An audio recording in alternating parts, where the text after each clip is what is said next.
હું બહુ serious acting કરું છું, લોકોને હસવું આવે. તમને સંજય સરે ફિલ્મમાં બહુ હેરાન કરે એવું લાગે છે, ભયંકર રીતે. એટલે કર્માએ એમનો બદલો લઈ લીધો.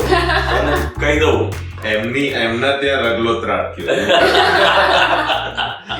અને આજે પણ એટલી બધા સારા ચેન્જીસ થઈ રહ્યા છે. મારી એન્ટ્રી આમ સિંઘમ જેવી જ લાગશે કે ક્યાં બાત હે, જોરદાર આવી ગયો. અને નેક્સ્ટ શોટમાં તરત આમ પત્તર રગડી નાખશે. એક્ટ્રેસ નથી એવું નથી, છે હિરોઈન. હિરોઈન હેલો, કેમ છો મિત્રો? નમસ્કાર. ગુજરાતમાં આપ સૌનું હાર્દિક સ્વાગત છે. આજે ગુજરાતમાં અમારી સાથે જોડાયા છે બે superstar Neetu Garodia sir, Sanjay Garodia sir અને અપકમિંગ ફિલ્મ કમઠાણના ડિરેક્ટર ધ્રુણાત કામલે સર. કેમ છો સર? જોરદાર. જોરદાર જોઈએ. Of course we are Gujjus. We rock. Yes, we rock. આજે તમારી સાથે ઘણી બધી વાતો કરવી છે, તો આપણે શરૂ કરીએ. રેડી? યસ, એકદમ રેડી. તો હવે તમારી ફિલ્મ આવી રહી છે. અશ્વિની ભટ્ટની હાસ્ય નોવેલ છે, કમઠાણ પર આધારિત છે. તો તમને આનો આઈડિયા કઈ રીતે આવ્યો? અને આ તમારી ઓફકોર્સ પહેલી ફીચર ફિલ્મ છે, તો આના વિશે તમે શું કહેવા માંગશો? આઈડિયા એવી રીતે આવ્યો કે એમની આ કમઠાણ વાંચી અને જસ્ટ વાંચવા બેઠો, વાંચી અને વાંચીને ઉભો થયો અને ખ્યાલ આવ્યો કે આ તો ફિલ્મ જ છે અથવા વેબ સિરીઝ પણ બની શકે.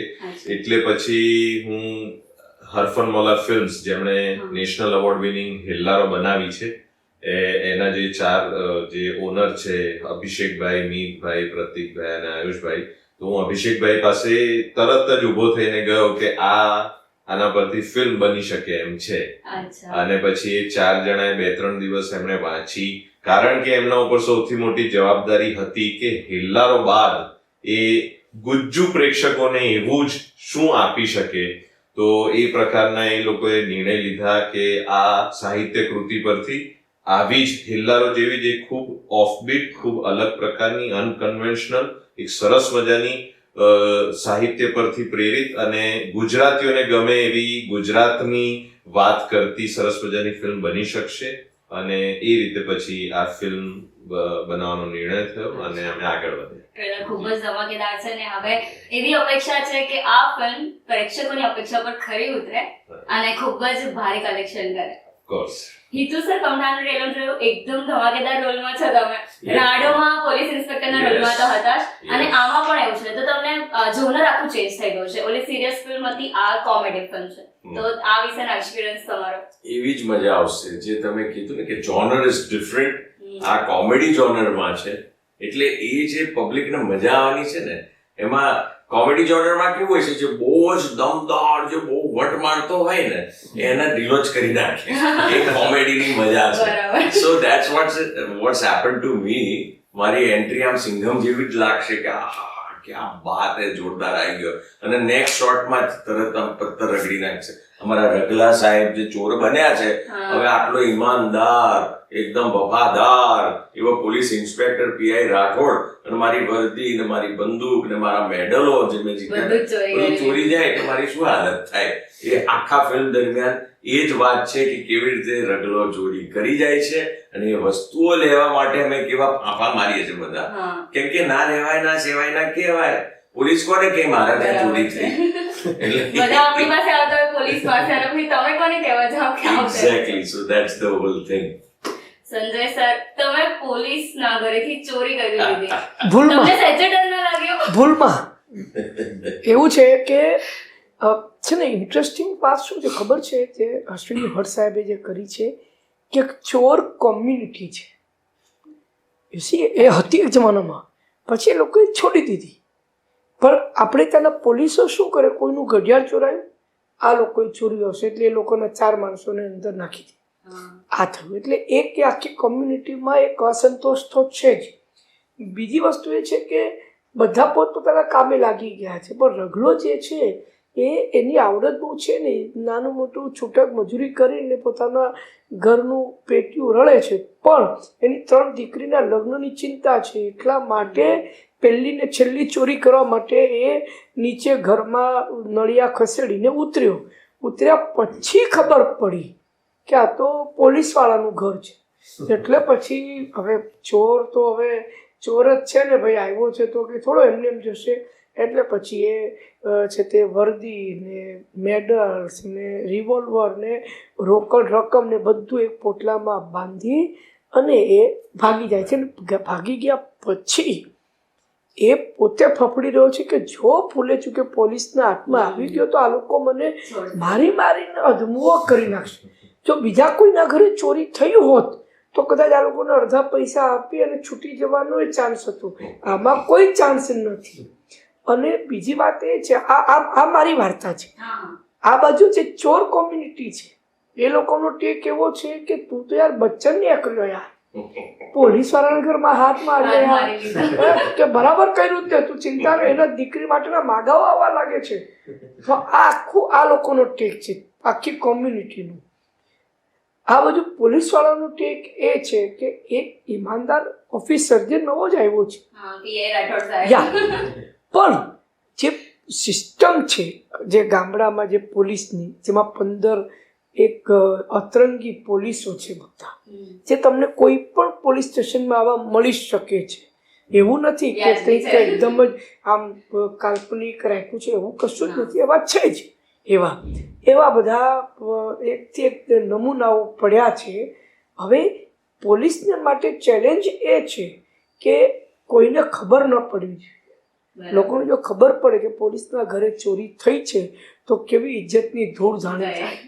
હવે એક પત્રકાર છે એ પણ ત્યાંથી નીકળે છે, એનાથી છુપાવવાનું, એક સમાજસેવિકાથી છુપાવવાનું, આ બધી વસ્તુઓ છે. એટલે વીજળીના ઝબકારે સોયમાં દોરો પરોવા જેવું કપરું કામ આ લોકો માટે છે. હજી બીજા બધાને છુપાવી શકાય પણ એક પત્રકારથી છુપાવવું ઘણું મુશ્કેલ કામ છે.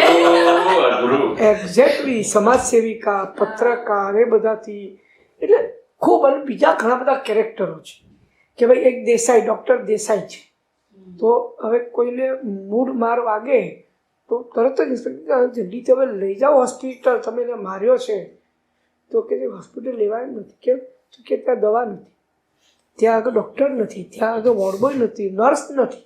અને જો આ સચ્ચાઈ છે આપણી. આ છે ને અશ્વિની ભટ્ટે બહુ સરસ એ સિસ્ટમ પર પ્રહાર કર્યો છે. આપણે એને કોમેડી વેમાં કહીએ, જેમ જૂના જમાનામાં ભવાઈ થતી ને તેમાં રાજા પણ બેસે ને શેઠ પણ બેસે ને નગર શેઠ પણ બેસે, બધા બેસે અને પછી હસતા હસતા જે કહેવાનું હોય, કારણ કે સીધું કહેવા જાય તો રાજા સીધો ફાંસીને માથે ચડાવી દે, પણ હસતા હસતા કહી દે તો રાજાને મેસેજ પણ પહોંચી ગયો અને એને ખરાબ પણ ન લાગે. તો વાત આ છે, આ જે શૈલી જે છે કોમેડીની એ છે. પણ સિસ્ટમ પર એ પ્રહાર છે કે તમારી હોસ્પિટલોમાં કશું હોતું જ નથી. ગરીબ માણસ ક્યાં જાય? એટલે દેસાઈને ત્યાં જાય, ડૉક્ટર દેસાઈને ત્યાં. ડૉક્ટર દેસાઈ પાસે આ પોલીસવાળાઓની એટલી ખરાબ ઇમેજ છે કે પહેલાં પૈસા મૂક, પછી આનો ઈલાજ કરીશ. હવે પૈસા લેવા ક્યાં જાય? તો કે પન્નીફ હોય જે દારૂની ભઠ્ઠી ચલાવે છે, એટલે એની પાસે જાય. સો આ જ આખું એક જે વિશ્વ છે, એ વિશ્વ કંઈ ગુજરાતની બહારનું વિશ્વ નથી. એ વિશ્વ ગુજરાતનું જ છે. રાધર ભારતના કોઈ પણ ગામડાનું એ છે. આપણે ત્યાં પોલીસ રિફોર્મમાં બહુ ઓછું કામ થયું જ નથી.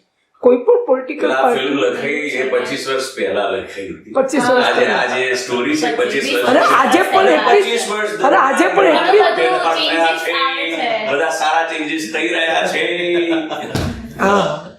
તમે પણ ધ પોઈન્ટ ઇઝ કે આજે પણ આ ફિલ્મ એટલી જ રેલેવન્ટ આપણને લાગે છે. એ તો ટ્રેલર તો બહુ જ ખૂબ જ સરસ છે. મેં ઘણી બધી વખત જોયું છે. તમને સંજય સરે ફિલ્મમાં બહુ હેરાન કરાય એવું લાગે છે, ભયંકર રીતે. એટલે કર્માએ એમનો બદલો લઈ લીધો.